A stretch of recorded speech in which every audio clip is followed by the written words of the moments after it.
What's up guys? It's your boy Momper. And today, since alas dos papasok natin, so samahan niyo mag-walking. Let's go!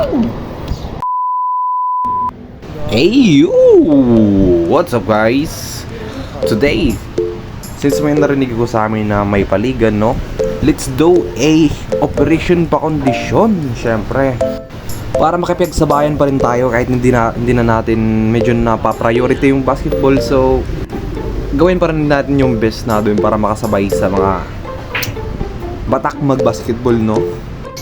And syempre, it's a win-win situation pa rin kasi nakapagpapawis ka na, healthy ka pa, no? So, kahit ano pang hinihintay nyo, sabayan nyo na rin magpa-condition. O sa mga laging puyat dyan, baka naman papawis din naman kayo.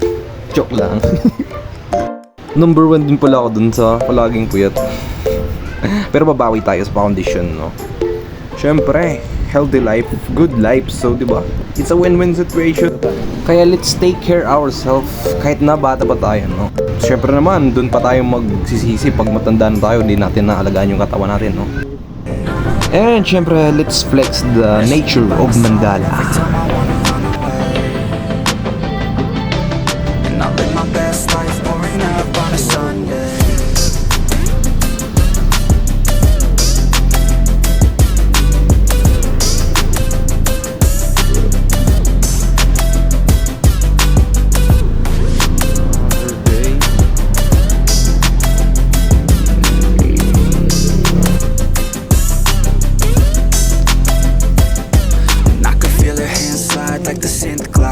Always been by my side through the rough times. Now I'm living hella right, Hollywood's nice. Took a roll of the dice, didn't think twice. Yeah, I got it alright. Yeah, I'll be lit up by the end of the night. Every day's a celebration if you're doing it right. I ain't never going back, heading straight towards the light. Yeah.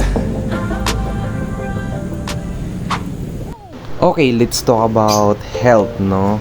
So, syempre, in my 20s, I would rather choose eating healthy foods than drinking alcohol, and I would rather choose sleeping 8 hours than scrolling my cell phone. And syempre, hindi rin talaga natin maiiwasan ang pag-scroll sa social media. But for me is I would rather spend my time watching informative video or syempre may matutunan ako than watching entertainment video.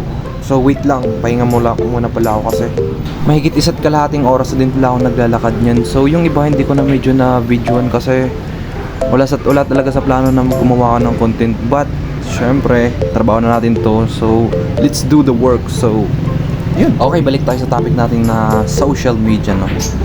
Pinipili ko talaga lang lahat ng mga video na pinapanood ko, especially pag nag-scroll ako sa social media.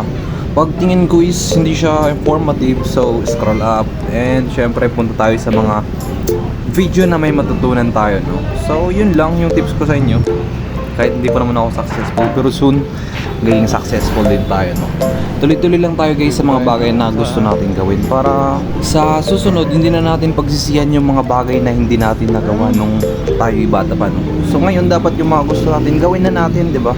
So ngayon, since kasalukuyan tayo papunta na ng Cherry para bibili tayo ng ulam natin. So syempre, punta tayo ng Cherry since malapit lang din naman to sa amin. Nasa baba lang kami. So and syempre, yung hahanapin nating ulam is syempre healthy din siya kainin, no?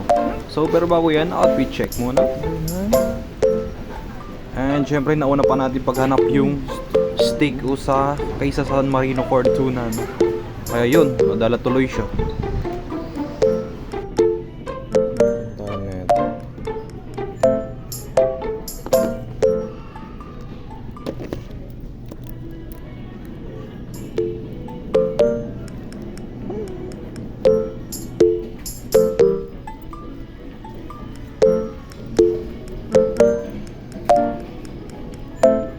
At yun, hanap na rin natin yung San Marino Corn Tuna and San Marino Corn Tuna. Baka naman. So yun, syempre dali na natin to cashier para ma-check out na natin and makauwi na rin tayo para papasok tayo sa work. So yun, tapos na tayo nakabili, no? Yun, nabili natin and Then muna for today's video and peace!